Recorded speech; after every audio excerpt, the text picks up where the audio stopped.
अमावस्या व्रत कथा। नमस्कार भाइयों बहनों, जय माँ गायत्री। आप सभी का मेरे YouTube चैनल शुभकर माही अष्टों में स्वागत है।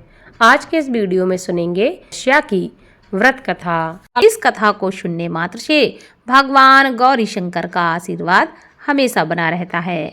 उससे पहले आप सभी से विनम्र निवेदन है, अगर आप मेरे चैनल पर पहली बार आए हैं तो प्लीज़ वीडियो को लाइक, चैनल को सब्सक्राइब और वीडियो को ज़्यादा से ज़्यादा शेयर अवश्य करें, ताकि आपके साथ साथ आपके अपने भी इस कथा को सुनकर लाभ ले सकें और ईश्वर की कृपा आपके साथ, आपके घर परिवार पर भी हमेशा बनी रहे और उनके जीवन के भी सारे मनोरथ पूर्ण हो सकें।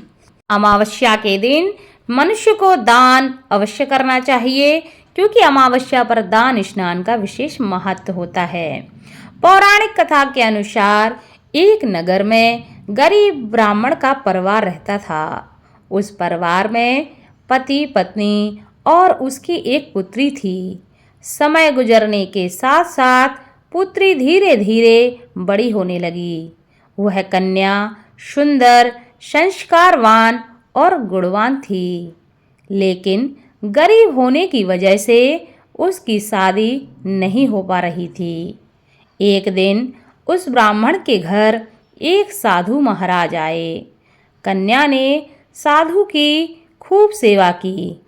साधु उस कन्या के सेवा भाव से इतने प्रसन्न हो गए कि उस कन्या को उन्होंने लंबी आयु का आशीर्वाद दे दिया, लेकिन साथ में यह भी कहा कि इस कन्या के हाथ में विवाह की रेखा ही नहीं है, तो इसका विवाह कैसे हो सकता है। तब ब्राह्मण दंपत्ति ने साधु से इसका उपाय पूछा।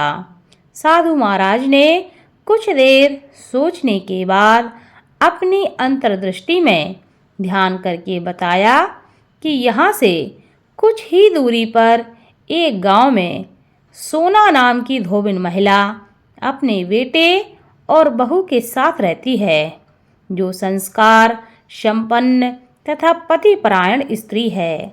यदि यह कन्या उस धोबिन की सेवा करे और बदले में वह महिला प्रसन्न होकर इसकी शादी में अपने मांग का सिंदूर लगा दे और उसके बाद इस कन्या का विवाह हो जाए, तो इससे कन्या का वैधव्य योग नष्ट हो जाएगा।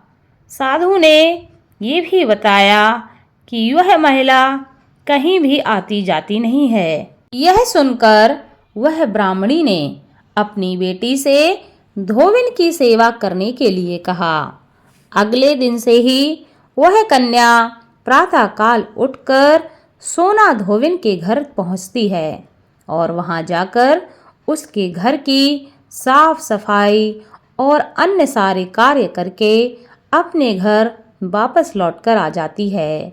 एक दिन सोना धोबिन ने अपनी बहू से पूछा कि तुम तो सुबह से ही सारे काम कर लेती हो और मुझे पता भी नहीं चलता। बहू ने कहा, माँ जी, मैंने सोचा कि आप ही सुबह उठकर सारे काम कर रही हो, क्योंकि मैं तो देर से उठती हूँ। यह सब जानकर दोनों सास बहू अपने घर की निगरानी करने लगी कि आखिर कौन है जो सुबह घर आकर सारा काम करके चला जाता है और हमको पता भी नहीं चलता। कई दिनों के बाद धोबिन ने देखा कि उनके घर में एक कन्या मुंह ढके हुए अंधेरे में आती है और सारे काम करने के बाद उनके घर से चली जाती है। जब वह कन्या जाने लगी तो सोना धोबिन उसके पैरों में गिर पड़ी और पूछने लगी कि आप कौन हैं और मेरे घर चाकरी क्यों करती हैं। तब कन्या ने साधु द्वारा कही गई सारी बात उसको बता दी। सोना धोबिन पति परायण स्त्री थी और उसमें इतना तेज था, तो वह उस कन्या की मदद करने के लिए तैयार हो गई। सोना धोबिन के पति थोड़ा अस्वस्थ थे। उसने अपनी बहू से अपने लौट आने तक घर में रहने के लिए कहा।